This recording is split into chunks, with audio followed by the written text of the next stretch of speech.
Chad Wolf is the visiting fellow at the Heritage Foundation and served as former acting U.S. Secretary of Homeland Security under President Trump, and he joins us now. So we'll ask you. Thank you for coming on the program here. Now, the Biden administration clearly, in those clips that we laid out, they say they inherited a mess. Chad, is that an accurate assessment of why the situation is what we're seeing right now at the border? It's certainly not. Obviously, they inherited not only an effective border wall system, but really a network of policies and procedures that had kept that border secure, had kept the surge at bay. And really what we were able to do, going all the way back to 2019 and into 2020, was to deliver an immigration result to individuals that crossed that border illegally. And we were able to repatriate and remove a lot of them from the country. And that's why the numbers were kept low. We didn't have a surge. We didn't have a crisis in 2020.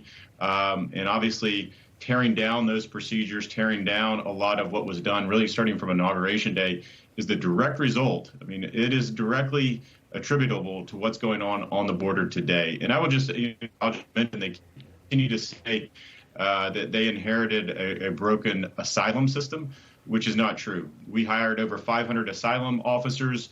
We had a 300,000 backlog, asylum claim backlog, when we came in 2017. And then the first 3 years of the Trump administration, we provided more asylum than any 3-year period during the entire Obama presidency. So this idea that they inherited a broken system just is not backed up by the facts.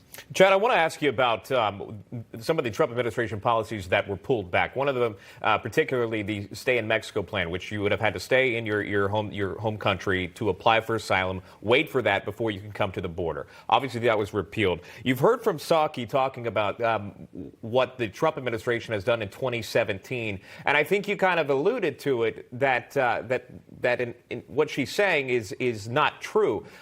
Is it a blatant lie? Help us to understand what she's saying. Is she just reworking the messaging here? Because it seems as if we've only seen the surge when the Biden administration took office.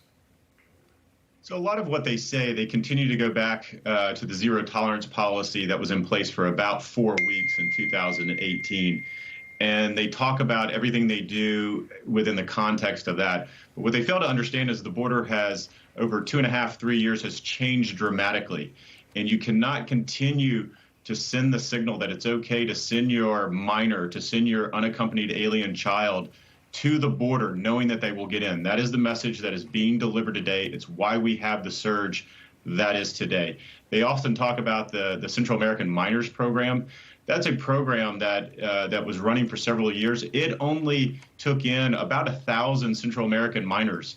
Why? Because you have to apply for asylum, and what we know is the vast majority of them do not apply or do not qualify for asylum. But whether you have that program or you don't, as long as that border is open, as long as you can come to that border and get in and stay, it doesn't matter if you have a Central American Minors Program or 3 others just like it.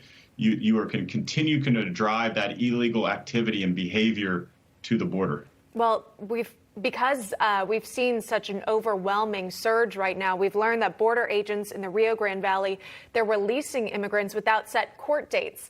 And even if they were to have court dates, it does make you wonder how many would actually show up. Now there's no sort of accountability being had. So that's what's happening right now. However, in a recent interview, Secretary Mayorkas had suggested that the biggest threat to U.S. security is actually domestic extremism. Now, you served in this position here, or acting so. Is that what the numbers showed when you were at the Department of Homeland Security, that the domestic extremism is the top concern?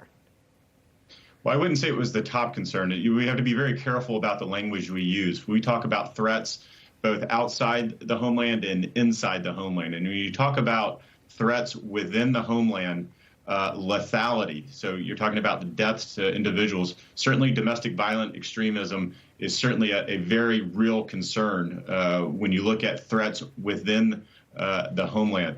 That sort of doesn't take into account some of the criminality and sort of the criminal violence that we have in the country every day, which is fueled in part by some individuals crossing that border illegally. We know that there are criminals in that flow. So you have to be really careful about how we talk about this. And I think the current administration is being a little cavalier in how they describe this threat.